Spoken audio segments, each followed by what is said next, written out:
Hi guys, welcome back to my channel. My name is Tendi and welcome to Blessed Hands TV. I'm going to continue the UniDeb series where I discuss about my journey through med school and what you're most likely to face in what year. So I'm going to continue with the 5th year general medicine UniDeb series. So let's get right into it. So in the first semester of the 5th year, our semester is usually from September to, I think, September of one year to around June, July of the following year, so to the summer. And when you're now in 5th year, congratulations. By the way, your semester is kind of now 10 weeks long. So usually the semester is 14 weeks long, but from 4th year onwards, your semester is 10 weeks long, and then the 4 weeks is block practice, and then you get into your exam period.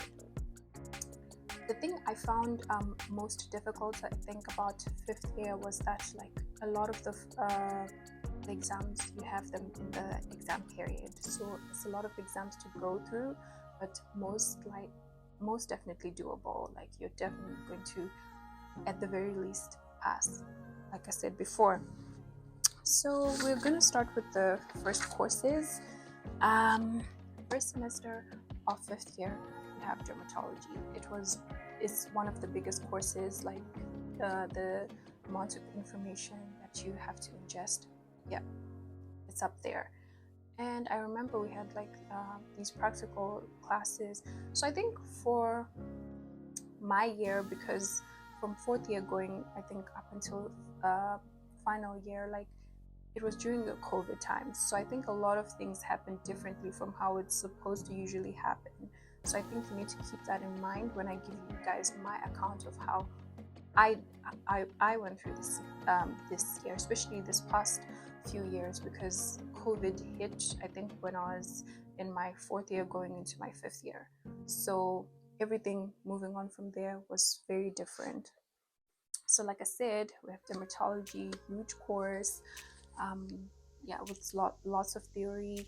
The classes were interesting. They brought the patients. We got to see something, goodness, because strict COVID restrictions at the time. And then I think at the end of the semester there was a little test that we were supposed to do. Then if you did well on this test, if you passed this test, I think it was a pass or fail kind of test, then you would exempt getting pictures in the final exam before you actually enter the exam. Then at the end of the semester, the exam is the typical, minimals and then oral. But in dermatology, the minimals are like definitions. So you have to pick some minimals, then you do the definitions, and then you pick your topic, and then you take your oral exam as usual. So the exam was quite doable. The examiners were pretty decent. So I'm wishing you all the best. I think the prep is more tedious than the exam itself. Then we move on to family medicine. With family medicine, it was like a breeze. We'd go for the classes. I think they were in Augusta, and I think you had to do a presentation if you wanted to, because there were a few spots. So I did a presentation, and then at the end of the semester there was a written exam, which was mostly past papers, very doable, breeze. That's family medicine. Forensic medicine. So with forensic medicine, you have it in the first semester and the second semester. And yeah, again, it was during COVID times, so we didn't really do a lot of practical, but it's the usual pathology. But here now you're really seeing a little bit more gruesome things, accident victims, burn victims, things like that. So we had a few practical classes, and then would discuss the theoretical stuff during class. In the first semester, we had a written test as the pre-final or final exam for the offered grade, and it was pretty doable. It was the definitions and stuff like that. And then in the second semester, that's when you have the final exam, which is the typical oral exam that we have, where you pick your topics and then you get examined on that. So also very doable.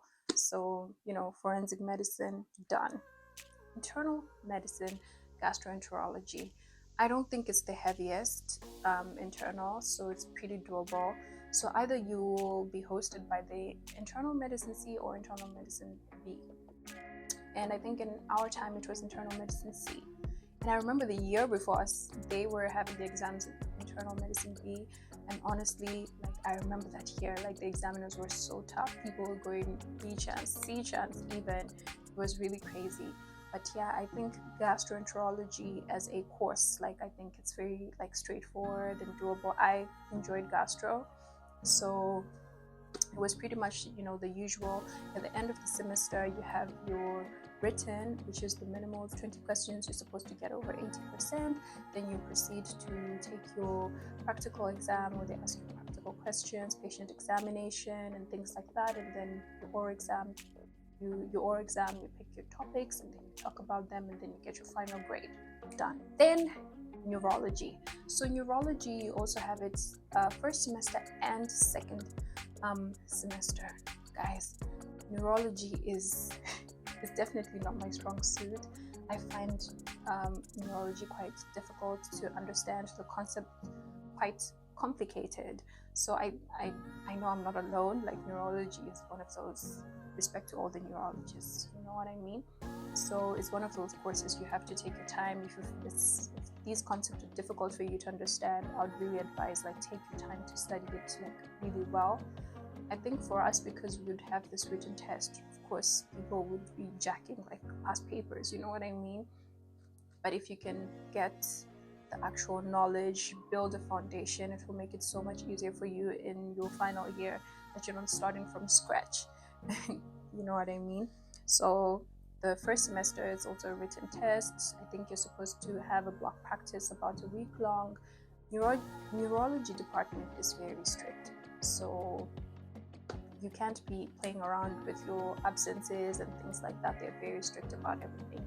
So make sure that you attend the seminars, attend the consultations, attend your practicals, make up for anything that you've missed, and you're good to go. So another thing to note with neurology is that in the second semester, the end of semester final exam, like if you get a grade 5, this will mean that when you take your neurology in the final in 6th year, the final neurology exam, you automatically get a grade 5 in your practical exam. So I'd really encourage you guys to aim for that 5 if you can achieve it, so that it will make things easier for you in the future. We move on to pediatrics. Pediatrics, like I said, we did it during COVID time, so we didn't get too much, FaceTime with the patients naturally. But we had seminars, and we would talk about the tutors would tell us, the practical scenarios, and we'll discuss everything. Pediatrics had written as well. I think in the first semester we had a written test, and then as a pre-final. Then in the second semester also, it was a written test, like a pre-final as well. But if you wanted, let's say, a better grade or something like that, you would have to take it in the exam period as an oral exam, or you'd have to pick 2 topics. So most people naturally want to decrease the number of final exams they have, so naturally they would make sure they would finish it in the pre-final. On to psychiatry, we have psychiatry 1 and 2, first semester and second semester. Also pretty interesting. I think for me it was quite emotionally a little bit like a lot for me, because I would really feel for the patients, you know what I mean, when they're talking and stuff like that. So that was hard for me, and I was like, can I be a psychiatrist? Because I'd be one of those people, like I just want to give the person like a hug, I want to comfort them and all these things, and yeah, that's not very professional. So psychiatry was quite interesting. The material though, like to study it, nah, not for me. I found it kind of boring, but like the practical, I found it quite interesting. Yeah, so we in the first semester we had to do like a patient report. Then you'd get your grade for the semester from that patient report. And then in the last semester, I think it was an exam. I don't really remember, guys, actually, but yeah, another exam, but I don't remember what kind of exam it was, like, for the life of me. Yeah. Then we had emergency medicine. So the good thing about emergency medicine, this course, it counts as your advanced, life support and basic life support courses that will later be required of you when you're applying for jobs, when you're in your final year or when you finish your med school. So thank God we hit that, that bird with that stone. Then in the first semester, you have your behavioral sciences final exam as well. Very doable exam. Chilled, so chilled. So it's all the material from all the behavioral sciences that you've done. So from medical sociology, medical psychology, medical anthropology, bioethics, and behavioral medicine all together. And this is the final exam. I believe that, if you do not pass this exam, you cannot proceed forward. If I'm not mistaken, I think it's definitely a prerequisite for a final year. So make sure you get that out of the way. Very dope. Don't worry about it. Move on. Second semester. We have anesthesiology. It was interesting, but I think when you do these courses, that's when you realize what's for you and what's not for you. Interesting, but I was like, yeah, anesthesiology is not for me. But there's a lot of money in anesthesiology, so you might want to keep that in mind. Yeah, so the test, there was the multiple choice questions where you're supposed to get over 60%, and then the oral part where you pick your 2 topics, the usual oral exam, you pick your topics, you talk about them, and then you get your final grade. Then internal medicine. So in this semester, it's hematology. Hematology is a course for me. Hematology, wow, I found it was a drag. I didn't find it very interesting, so it was very difficult for me to study for it because I just didn't find it interesting. But yeah, I believe that it's very doable, all these leukemias and, differentiating between acute myeloid leukemia, chronic myeloid leukemia. Girl, it was a lot for me. But yeah, so, and this is another strict department, their practicals, their lectures, all of them, they're compulsory. You need to get a signature for all your attendances and stuff. And then you have the typical written, where you're supposed to get 80%, the multiple choice question written, and then you proceed to have your final exam, which has some practical question, and then you pick your 2 topics, and then or 3 topics, and then they ask you on that, and then you get your final grade at the end. Ophthalmology, yes, another one. I didn't find that very. No, it was ENT. Ophthalmology was okay. It was interesting. I actually also, during the practical, that's when I realized that my left eye was was the one with the worst vision, compared to my right eye. But then the doctor actually said that my right eye would compensate really well, so I wouldn't need actually corrective lenses for it, which was interesting. Yeah, I mean, because I stopped wearing my spectacles way back then, but I think I do fine. My vision is fine. Yeah, so ophthalmology, there's a practical exam, and then you're supposed to have answer questions from 5 pictures where you're supposed to identify, the ophthalmological diseases, and then there's an oral part. But then again, we did these courses during COVID, so I think we did them a little differently. I think we had to make a written test altogether. Yeah, so that we didn't have too much, FaceTime, because it was COVID. Had otolaryngology, which is part of ENT. We had a this one was more like the tutor is the one who actually examines you, compared to an end of semester exam where the whole department is concerned and stuff like that. So I remember in my class, in my group 5, shout out, we had a test, a written test that we did, and then we also did a practical test where each person would get asked questions on how to examine the ear and what you're going to see in what condition and stuff like that. It was very chilled, but good. Yeah. And then we move on to clinical oncology. Yeah, clinical oncology was mostly the lectures and stuff, and then at the end of the semester, or as a pre-final, there's a written test, and then you can pass paper, study the lectures, you're good to go. And then infectology, the department actually tells you what their requirements are when you start taking it. And I think infectology, you start taking it somewhere in the middle of the semester or second week of the semester, but not when the semester begins, if I'm not mistaken. And then they'll tell you their requirements at that point. Yeah, so basically these are all the courses that you're going to do, the main courses that you're going to do in your 5th year, right? I wrote down some few things that I feel like they're good for you to have like as a checklist, that you should have completed it by your 5th year, or if you can start checking it like in the first semester, second semester, so that you don't have anything missing. Credits, like we talked about, make sure that you're in touch with your credits. If you're you can count your credits on Neptune, but if you feel like you might be doing it wrongly, like many of us do, you can actually email your academic advisor and they can actually give you all the credits you've accumulated so far.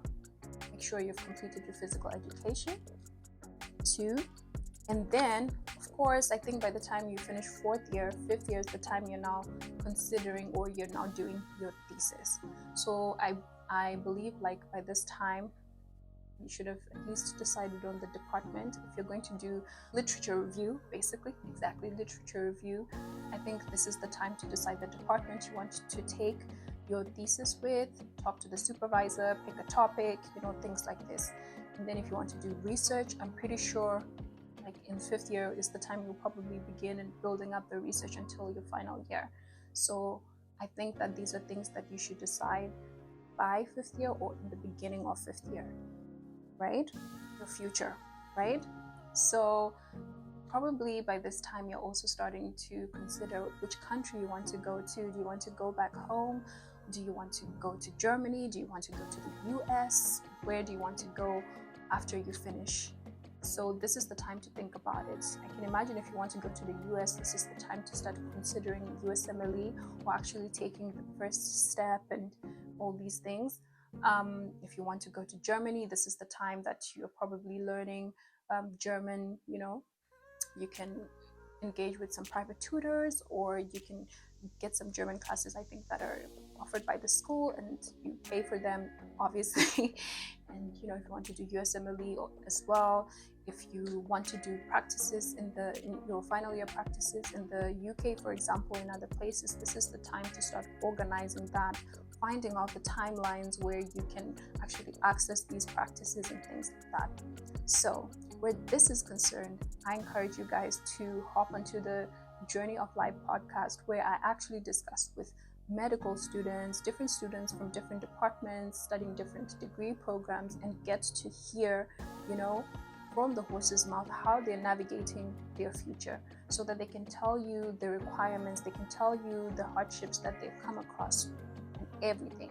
So check out the Journey of Life podcast. If you're interested in going to the UK, for example, and are starting to plan for your final year, check it out.